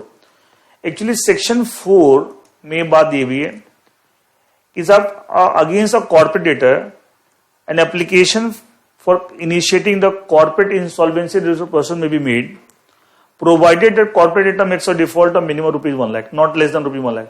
फिर लिखा however this amount may be increase by the government by notification but not exceeding 1 crore, मतलब 1 करोड़ से ज्यादा गवर्नमेंट इंक्रीज नहीं कर सकती। अभी recently government एक नोटिफिकेशन, जो गवर्नमेंट को सेक्शन 4 में पावर दे रखी है कि आप इस अमाउंट को 1,00,000 तो सेक्शन में लिखा हुआ है कि नॉट, लेकिन साथ में सेक्शन में गवर्नमेंट को पावर दे रखी है आप इस 1,00,000 के अमाउंट को बढ़ा सकते हैं by notification by prescribing the higher amount. लेकिन हायर अमाउंट प्रिस्क्राइब करने की जो गवर्नमेंट की पावर है उसके ऊपर अपर लिमिट लगा रखी है कि गवर्नमेंट 1 करोड़ से ज्यादा प्रिस्क्राइब नहीं कर सकती। तो रिसेंटली गवर्नमेंट को जो सेक्शन 4 में पावर दे रखी to prescribe the higher amount, इस अमाउंट को आप हायर कर सकते हैं, तो गवर्नमेंट ने उस पावर का इस्तेमाल करते हुए सेक्शन 4 में जो पावर दे रखी है, तो सेंट्रल गवर्नमेंट ने एक नोटिफिकेशन निकाला था एंड यहां पे प्रिस्क्राइब कर दिया 1 करोड़। इसका जो मैक्सिमम जो प्रिस्क्राइब कर सकती थी as per the power given to section 4, उन्होंने मैक्सिमम प्रिस्क्राइब कर दिया है। इसका अभी तक गवर्नमेंट ने कुछ प्रिस्क्राइब किया नहीं था, इसका सेक्शन में जो 1,00,000 लिखा तो वही चल रहा था एंड साथ में सेक्शन में पावर दे रखी गवर्नमेंट को। अब गवर्नमेंट ने उस पावर का इस्तेमाल करके जो मैक्सिमम प्रिस्क्राइब गवर्नमेंट कर सकती थी अकॉर्डिंग टू सेक्शन 4, वो मैक्सिमम प्रिस्क्राइब कर दिया। इसका मतलब क्या है, अब section 4 read with the notification issued by the central government pursuant to the power given to section 4, दोनों मिला के नेट पोजीशन क्या है आज के दिन 1,00,000 है 1 करोड़। अब ये क्या हो 1 करोड़, इसका मतलब क्या हुआ 1,00,000 वाली बात तो सेक्शन में, लेकिन सेक्शन में ही बोला 1,00,000 की लिमिट को चेंज किया जा सकता है by government but not exceeding 1 crore. तो गवर्नमेंट एक नोटिफिकेशन, अभी तक कोई नोटिफिकेशन था नहीं, तो वही सेक्शन में 1,00,000 वाली बात चल रही थी, इसलिए इसका इंपैक्ट क्या हुआ। अब किसी कॉर्पोरेट डेटर के अगेंस्ट अगर हम corporate insolvency resolution process initiate करना कर सकते हैं, provided it makes a default of at least 1 crore. अगर वो 1 करोड़ से कम का डिफॉल्ट है तो उसके रिस्पेक्ट में हम सीआरपी कमेंस नहीं कर सकते, उसके लिए एप्लीकेशन फॉर इनिशिएटिंग सीआरपी नहीं लगा सकते, एलिजिबल ही नहीं होगा एप्लीकेशन, ठीक है। लेकिन अभी तक क्या था 1,00,000 पे भी लग जाती थी। अच्छा लॉजिकली ठीक किया है, क्यों, एक कॉर्पोरेट के लिए 1,00,000 रुपए का डिफॉल्ट को बढ़ा गया। सोच के देखिए किसी फाइनेंशियल क्रेडिटर के टुवर्ड्स, मान लो कोई बैंक है जिसे लोन ले रखा है एंड उसको 1,00,000 रुपए या 2,00,000 रुपए का लोन रीपे करने में कोई डिफॉल्ट है 3,00,000 रुपए का, उसके लिए वो एप्लीकेशन लगा दे। डोंट यू थिंक बहुत नॉनसेंस है, इतनी बड़ी एप्लीकेशन एनसीएलटी में मैटर जाएगा, इतने बड़े प्रोफेशनल्स इन्वॉल्व होंगे और डिफॉल्ट कितने का 2,00,000 रुपए का। Don't you think very ridiculous amount. तो इसलिए अब ठीक किया है कि साहब लॉजिकली एक, क्योंकि तो corporate insolvency resolution process initiate करना it's a very long process, इसमें इतनी सारी एनसीएलटी इन्वॉल्व है, प्रोफेशनल्स इन्वॉल्व है, इतना खर्चा इन्वॉल्व है, तो डिफॉल्ट का अमाउंट एक सिग्निफिकेंट और तभी तो इतनी बड़ी रेमेडी के लिए जाएंगे, ठीक है। एंड इसलिए तो आप जानते हैं इसके अंदर कंपनी की मैनेजमेंट चेंज होती है, कोई दूसरा मैनेजमेंट ले सकता है। अब कोई छोटे से अमाउंट 1,00,000 2,00,000 रुपए के लिए आप ये करेंगे तो ठीक नहीं है ना। तो उस पॉइंट ऑफ व्यू से now it has been rectified, देखा जाए अब सही है।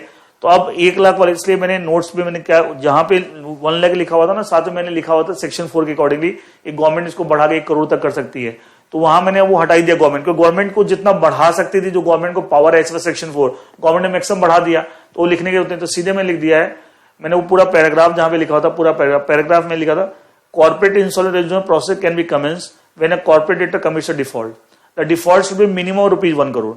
तो पहले आपके नोट्स में लिखा था default should be minimum ₹1,00,000 as per section 4। फिर मैंने उसमें एक सेंटेंस लिखा होता हाउ दिस अमाउंट ऑफ 1,00,000 में be increase by the government but not exceeding 1 crore. लेकिन अब मैंने सीधे लिख दिया डिफॉल्ट शुड बी मिनिमम, क्योंकि अब गवर्नमेंट इसको और फर्दर बढ़ा नहीं सकती, या तो सेक्शन 4 अमेंड हो, गवर्नमेंट को पावर और दी जाए कि साहब 1 करोड़ का 5 करोड़ भी कर सकते हैं, ठीक है, मतलब 5 करोड़ तक प्रिस्क्राइब। लेकिन अभी तक सेक्शन के हिसाब से जो मैक्सिमम पावर गवर्नमेंट की है वो गवर्नमेंट ने प्रिस्क्राइब कर दिया, इसलिए मैंने वो आगे नहीं लिखा है हाउ एट द गवर्नमेंट में इंक्रीज इट पॉसिबल। अब क्या पॉसिबल, मैक्सिमम जो गवर्नमेंट इंक्रीज कर सकती थी गवर्नमेंट ने ऑलरेडी उसको नोटिफाई कर दिया। तो इसलिए 1,00,000 की जब क्या होगा 1 करोड़ हो गया, डिफॉल्ट कम से 1 करोड़ का किसी कॉर्पोरेट डेटर होगा, तभी उस कॉर्पोरेट डेटर के against corporate insolvency resolution process में भी कमेंस, ये सेक्शन 4 में red with the notification issued by government, आपको इफेक्ट आ गया। क्लियर। एक आपका नया सेक्शन ऐड हुआ है,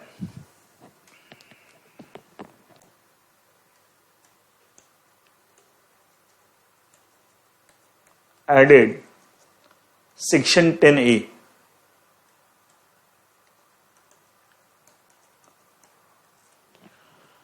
तो मैंने आपके नोट्स में सेक्शन 10 और 11 के बीच, मतलब आफ्टर सेक्शन 10, जहां सेक्शन 10 पूरा कंप्लीट हो गया, मतलब सेक्शन 10 का टेक्स्ट प्लस उसका एक्सप्लेनेशन, और जहां सेक्शन 11 स्टार्ट होता, 10 पूरा कंप्लीट होने के बाद और 11 स्टार्ट होने से पहले बीच में सेक्शन 10 डाला है। ऑब्वियसली उसी ऑर्डर में आएगा, उसी कॉन्टेक्स्ट में। तो सेक्शन 10A न्यू सेक्शन आपके नोट्स में आफ्टर सेक्शन 10 इसको प्लेस किया, उसके अकॉर्डिंग लिखा मैंने लिखी। देखिए सेक्शन 10A क्या बोलता है, इसकी हेडिंग क्या है, suspension of initiation of CIRP। Suspension of initiation of CIRP मतलब कॉर्पोरेट इंसॉल्वेंसी रिजर्व प्रोसेस का इनिशिएट करने को सस्पेंड कर दिया गया, सेक्शन 10A। अच्छा, कॉर्पोरेट इंसॉल्वेंसी रिजर्व प्रोसेस जो इनिशिएट हो रहा है अंडर विच सेक्शन, आप जानते हैं 3 सेक्शंस हैं। Sections 7 by financial creditor, section 9 operational creditor, section 10 by the corporate itself. ये बोल रहा है कि साहब इन तीनों सेक्शन में जो भी दे रखा उससे मतलब नहीं है। नॉट विथ स्टैंडिंग मतलब क्या है, सेक्शन 10 ने बोलता है not with standing anything contain in section 7, 9 and 10, मतलब उसके ऊपर ओवर राइडिंग इफेक्ट है। ये बोला N application for initiating corporate insolvency resolution process cannot be filed, an application cannot for initiating against a corporate debtor cannot be filed। मतलब किसी corporate, मान लीजिए एक्स लिमिटेड कंपनी है, ये कॉर्पोरेट डेटर है, इसके against to initiate the CIRP application नहीं file हो सकती। किस चीज के लिए, for the defaults which have occurred on और आफ्टर 25 मार्च 2020। इस दिन या इसके बाद जो डिफॉल्ट ये कंपनी कर रही है, कॉर्पोरेट डेटर कर रहा है, उस डिफॉल्ट के रिस्पेक्ट में आप इस कॉर्पोरेट डेटर के अगेंस्ट आप ऑन और आफ्टर जो डिफॉल्ट रहे इस डेट के बाद इस कंपनी के अगेंस्ट आप to initiate the CIRP application नहीं लगा सकते। अच्छा, कितने दिन तक, कितने दिन का डिफॉल्ट, इस डेट से अगले 6 महीने, बट ये पीरियड बढ़ के 1 साल भी हो सकता है, 1 ईयर, 6 मंथ्स प्लस 1 ईयर नहीं है, 1 ईयर भी यहीं से काउंट होगा फ्रॉम 25 मार्च, मतलब 6 मंथ्स लिख दिया, but such period I may prescribe by government by notification, मतलब 6 मंथ्स तो सेक्शन में लिख दिया लेजिस्लेचर ने, और साथ में गवर्नमेंट को पावर दे दे कि आप इस 6 मंथ्स को बढ़ा के 1 ईयर तक भी ले जा सकते हैं। ठीक है, इसका था 25 मार्च 2020, फिर से बोलता हूं, मान लीजिए एक्स लिमिटेड कॉर्पोरेट डेटर है, इसके द्वारा कोई डिफॉल्ट हुआ एंड वो डिफॉल्ट की डेट का डेट और डिफॉल्ट क्या है, इस डेट या इसके बाद नेक्स्ट 6 मंथ्स, मतलब अप टू 25 सितंबर 2020, 6 महीने जुड़ेंगे तो क्या 25 सितंबर 2020, या गवर्नमेंट चाहे तो इस पीरियड को बढ़ा के 1 साल तक भी ले सकती है, मतलब 6 मंथ्स प्लस 1 ईयर नहीं है, मतलब 6 months can be increase up to 1 year. It means maximum it can go up to 25 March 2021, यहां से 1 साल 2021 25 मार्च 2021 तक जा सकता है, वो गवर्नमेंट नोटिफाई करेगी। आपकी नॉलेज के लिए बता दूं, गवर्नमेंट ने 3 महीने ऑलरेडी बढ़ा दिया इसके अंदर। इसका मतलब सेक्शन में ये लिखा हुआ है और लिखा such period I may be increase but not exceeding 1 year, तो ऑलरेडी इसमें 3 मंथ्स ऑलरेडी एक्सटेंड हो चुके हैं 25 दिसंबर 2020, 3 महीने और आगे, ये तो 6 मंथ्स हो गए आपके, 25 मार्च 2020 से 6 महीने। इस पीरियड में ये कॉर्पोरेटर जो भी डिफॉल्ट करे, उस डिफॉल्ट के रिस्पेक्ट में कोई भी इस कंपनी के अगेंस्ट, कॉर्पोरेटर के अगेंस्ट CIRP कमेंस करने के लिए एप्लीकेशन नहीं लगाएगा, अलाउड नहीं है। ठीक है, अलाउड नहीं है। अच्छा, इस पीरियड में जो डिफॉल्ट हुए 6 महीने या मैक्सिमम जो 1 साल 1 ईयर तक हो सकता है फ्रॉम 25 मार्च 2020, इस पीरियड में इसके द्वारा जो डिफॉल्ट होगा उसके रेस्पेक्ट में CIRP इस पीरियड में भी कमेंस नहीं होगी और कभी भी कमेंस नहीं होगी। मतलब ये नहीं कि साहब ये पीरियड ओवर हो गया, मतलब डिफॉल्ट पीरियड तो मैक्सिमम 1 ईयर हो सकता है फ्रॉम 25 मार्च 2020, इससे ज्यादा नहीं होगा। लेकिन आपको इस डिफॉल्ट के रिस्पेक्ट में, default which occurs on after from this date and which can maximum go up to 1 year, ठीक है, maximum go up to 1 year, it mean उस पीरियड का जो डिफॉल्ट, उसके रिस्पेक्ट में कभी भी एप्लीकेशन, कभी भी फॉर एवर एग्जाम्शन बेनिफिट क्या कहते हैं, आपको प्रिविलेज दे दिया, एग्जाम्शन दे दिया, कभी भी आपके अगेंस्ट CIRP कमेंस करने की एप्लीकेशन कभी भी फाइल नहीं हो सकती। ठीक है, एंड हाँ, लेकिन जो 25 मार्च 2020 से पहले जो डिफॉल्ट हुए हैं उसके रिस्पेक्ट में सेक्शन 10 अप्लाई नहीं होगा, मतलब उसके रिस्पेक्ट में कोई बेनिफिट सेक्शन 10 का नहीं मिलेगा। उसके रिस्पेक्ट में कभी भी एप्लीकेशन फॉर CIRP कमेंस करने के लिए लगाई जा सकती है। ठीक है, ये सिर्फ उनके लिए जो डिफॉल्ट के स्टेट्स हो रहे हैं 25 मार्च 2020 उस दिन या उसके बाद, एंड मैक्सिमम जो कि 1 साल तक जा सकता है। पहले सेक्शन में 6 महीने, फिर गवर्नमेंट को पावर दे रखी है, इसको बढ़ा के आप 1 साल तक ले जा सकते हैं। इस पीरियड के डिफॉल्ट्स के लिए ना इस पीरियड में और ना कभी भी इस कंपनी के अगेंस्ट सीआरपी कमेंस करने की एप्लीकेशन नहीं फाइल हो सकती, ठीक है। लेकिन जो डिफॉल्ट 25 मार्च 2020 से पहले हुए उनके रेस्पेक्ट में सेक्शन 10 का कोई बेनिफिट नहीं है। इसका तो उसके रेस्पेक्ट में, उन डिफॉल्ट के रेस्पेक्ट में सीआरपी की कमेंस करने की एप्लीकेशन कभी भी लगा सकते हैं। इवन आप 25 मार्च 2020 ऑन के बाद भी लगा सकते हैं, कभी लगा सकते हैं, मतलब उसके रेस्पेक्ट में सेक्शन 10 में कोई यूज नहीं है। मैं इसका लॉजिक समझाता हूं, आप थोड़ा बहुत समझ भी गए होंगे। अच्छा, इसी समय लॉकडाउन, नेशन वाइड लॉकडाउन, आप जानते हैं हमारे प्राइम मिनिस्टर मोदी जी ने अनाउंस किया था। क्या इस लॉकडाउन की वजह से बिजनेस इकोनॉमी बहुत बैडली इफेक्ट हुई थी? अच्छा, जब इकोनॉमी हिट हुई, बिजनेस रुक गए, प्रोडक्शन रुक गया, काम रुक गया, सारा मनी मूवमेंट रुक गया, तो क्या उसके कारण बहुत सारे कॉर्पोरेट डेटर्स के डिफॉल्ट होने शुरू हो गए? क्योंकि पैसा नहीं आ रहा, तो आ नहीं रहा, तो आप पे कैसे करेंगे, ठीक है। तो डिफॉल्ट होने शुरू हो गए। अच्छा, डिफॉल्ट जब होने शुरू हो गए तो हर जिसके रिस्पेक्ट में कॉर्पोरेट डिफॉल्ट कर रहे हैं, अगर वो सेक्शन 7 में, सेक्शन 9 में एप्लीकेशन लगाना शुरू कर दें, तो डोंट यू थिंक साहब वो तो कॉर्पोरेट डेटर के अगेंस्ट एक तरह से देखा जाए ऐसे इनजस्टिस। तो बोले साहब पैंडेमिक की वजह से सब कुछ हो रहा है, मैंने थोड़ी कुछ किया है, it is external environment, and lockdown हो गया, हमारा पूरा बिजनेस बंद हो गया है, और जिसकी वजह से हमारा डिफॉल्ट हो रहा है। और आप उसकी वजह, डिफॉल्ट की वजह से कोई फाइनेंशियल क्रेडिटर, कोऑपरेशनल क्रेडिटर मेरे अगेंस्ट सेक्शन 7 में, सेक्शन 9 में अगर सीआरपी कमेंस करा दे, don't you think injustice against that corporator? तो to give the solution to that injustice, की साहब इनजस्टिस ना हो, उसके लिए सेक्शन 10A बनाया गया। और सेक्शन 10A में डाला गया कि साहब 7, 9 में, 9, 10 में कुछ भी बोलता हो, ये ओवर राइडिंग इफेक्ट है सेक्शन 10A का। ये बोलता है कि साहब जो डिफॉल्ट कॉर्पोरेटर करें इस डेट या इसके बाद, अप टू 6 मंथ, 6 महीने की पीरियड में डिफॉल्ट, या इस पीरियड को मैक्सिमम 1 साल तक जा सकते हैं गवर्नमेंट नोटिफिकेशन से। एंड मैंने 3 महीने तो ऑलरेडी गवर्नमेंट एक्सटेंड कर दिया 25 दिसंबर 2, और ये फर्दर 3 महीने और एक्सटेंड हो सकता है, इससे ज्यादा नहीं होगा, ठीक है। या फिर तो नया सेक्शन या सेक्शन अमेंड होगा, ठीक है। इसका मतलब उस पीरियड में डिफॉल्ट है, उसके रिस्पेक्ट में सीआरपी कमेंस करने की कोई एप्लीकेशन नहीं लगाया, न इस पीरियड में लगाया न कभी भी लगाया। लेकिन जो 25 मार्च 2020 से पहले जो डिफॉल्ट हुए हैं उसके रिस्पेक्ट में सेक्शन 10A का कोई बेनिफिट नहीं। लॉजिकली बात है, वहां को प्रॉब्लम तो इसकी इस डेट के बाद स्टार्ट हुई है, इसलिए इस डेट के बाद जो डिफॉल्ट हुए एंड जो मैक्सिमम 1 साल तक के डिफॉल्ट को हम कवर करें, तो डिफॉल्ट पीरियड में भी और आफ्टर द डिफॉल्ट पीरियड कभी भी उस डिफॉल्ट जो इस पीरियड में डिफॉल्ट हुए उसके लिए सीआरपी कमेंस करने का एप्लीकेशन नहीं ले सकता। Idea is basically to give the protection benefit to the companies, corporator जिनके पार्ट में डिफॉल्ट हुए बट जेन्युइन रीजंस की वजह से हुए, उनकी खुद की गलती की वजह से नहीं हुए। It is because of external environment, because of covid pandemic and corona virus problems and world wide, ठीक है। जिसकी वजह तो गवर्नमेंट ने उस पॉइंट ऑफ व्यू से ये सेक्शन 10A बनवाया है। एंड मैंने पूरा समझा दिया क्या चीज है, अब मैं पूरा पढ़ देता हूं। देखिए सस्पेंशन, ये सेक्शन 10 के बाद और सेक्शन 11 से पहले आपको 10A नया ऐड हो गया। देखिए सेक्शन 10A की हेडिंग वही मैं लिखा, suspension of initiation of corporate insolvency process. मतलब क्या है, सीआरपी इनिशिएट करने को फॉर द टाइमिंग सस्पेंड कर दिया in respect of default which are committed on and after this date for maximum period of 1 year, maximum जो 1 साल तक हो सकता है। Section 10A notwithstanding anything contain section 7, 9 and 10। इसका था सेक्शन 7, 9, 10। 7 में फाइनेंशियल क्रेडिटर एप्लीकेशन लगाता है फॉर इनिशिएटिंग सीआरपी, 9 में ऑपरेशनल क्रेडिटर, 10 में कॉर्पोरेटर खुद लगाता है, ठीक है। उनके अगर उस सेक्शन से ये सेक्शन 10A कॉन्ट्राडिक्ट करता है तो 10A will have the overriding effect, you know that. Notwithstanding no application for initiation of CRP corporate insolvency of the corporator shall be filed. इसको ऐसे बोलते हैं, an application for initiation of CRP of a corporate shall not be filed, no application shall be filed, या an application for initiating CRP of a corporate shall not be filed.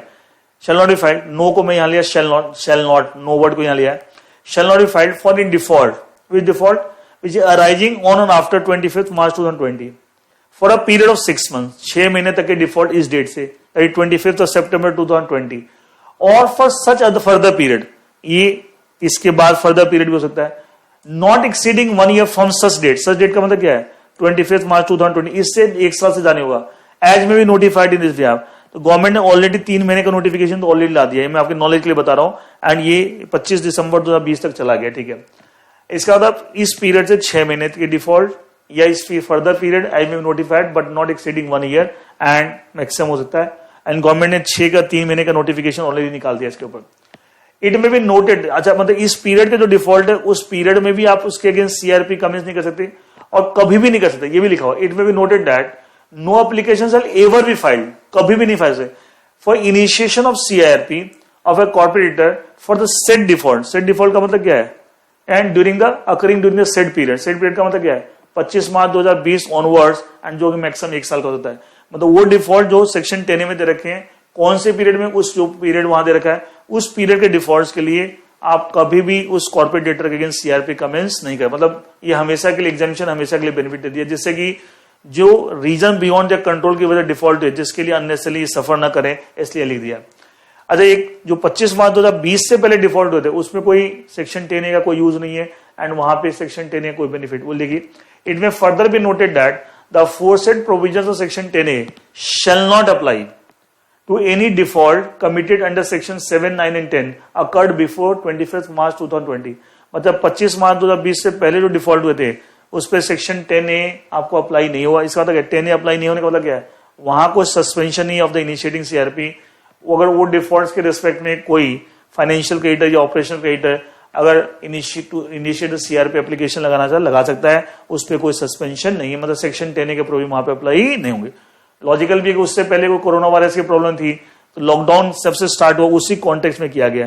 And this again कह सकते हैं यहाँ भी जो change है section 10A जो नया ऐड हुआ, अदरवाइज इंसॉल्वेंसी कोड में कोई अमेंडमेंट नहीं है during the last 6 months 1 January 2020 to 30 June 2020। लेकिन इससे पहले जो था 1 जुलाई 2019 से लेके 31 दिसंबर 2019, उसके पहले के 6 महीने, उसमें काफी सारे चेंजेस थे। वो मैंने पहले अमेंडमेंट क्लास भी रिकॉर्ड कर रखी है, उसके नोट्स भी। अब बता था वेबसाइट भी प्लेस है, जो उन्होंने नहीं पढ़ा वहां से देख लीजिएगा, उसमें काफी सारे चेंजेस थे, उसमें काफी सारा अमेंडमेंट है, ठीक है। एंड लेकिन इस 6 महीने में कुछ नहीं, ये मेन सेक्शन ऐड हुआ 10A, that is again because of covid pandemic. और एक आपको लिमिट जो कॉर्पोरेट डेटर की मिनिमम डिफॉल्ट 1 लाख था, अब वो गवर्नमेंट ने इंक्रीज करके 1 करोड़ कर दिया है। उतना डिफॉल्ट या उससे ज्यादा का डिफॉल्ट होगा तभी जाके उस कॉर्पोरेट डेटर के against corporate CIRP corporate insolvency process can be initiated and application can be filed, but for default below 1 crore उसके रेस्पेक्ट में CIRP can not be commence. लेकिन पहले ये लिमिट कितनी थी? 1 लाख, अब ये लिमिट बढ़ के कितनी होगी? 1 करोड़। तो ये दो छोटे छोटे चेंजेस थे in the insolvency and bankruptcy code 2016 topic, और कोई चेंजेस नहीं है। तो इसके साथ 3 जो मेजर टॉपिक होते हैं आपके इस कॉर्पोरेट रिस्ट्रक्चरिंग के पेपर में, ओल्ड स्लेवर न्यूज दोनों में। मर्जर में एक छोटा सा सेक्शन 230 सब सेक्शन 11 टेक ओवर से related, arrangement in the by way of take over offer, arrangement containing the take over offer. एक आपका अगला टेक ओवर टॉपिक, उसमें छोटे छोटे कुछ पॉइंट्स से चेंजेस थे, एंड उसमें मोस्टली सब कोरोना वायरस के चक्कर में था, ठीक है। और एक आपका इंसॉल्वेंसी कोड चैप्टर के अंदर जो छोटे चेंजेस थे। तो ये 3 major chapter, merger, take over और इंसॉल्वेंसी कोड, इनमें छोटे कुछ चेंजेस थे, ये अमेंडमेंट्स मैंने बता दिए। एंड इसके साथ सारे अमेंडमेंट्स ओवर हो गए और कुछ खास अमेंडमेंट्स नहीं है। And in the last 6 months, that is the 1 January 2020 to 30 June 2020, which is relevant for December 2020 exam. And मैं फिर रिपीट कर देता हूं, 1 जुलाई 2020 ऑनवर्ड्स जो अमेंडमेंट्स हो रहे हैं वो दिसंबर एग्जाम के लिए रिलेवेंट नहीं होते। तो उसके बारे में आप सुन के पढ़ कंफ्यूज मत हुआ कीजिए, आप अननेसेसरली बॉदर्ड हो जाते हैं, ठीक है। जो भी है वो मैंने सब कवर करा दिया है, and that is all for December 2020 exam. Thank you.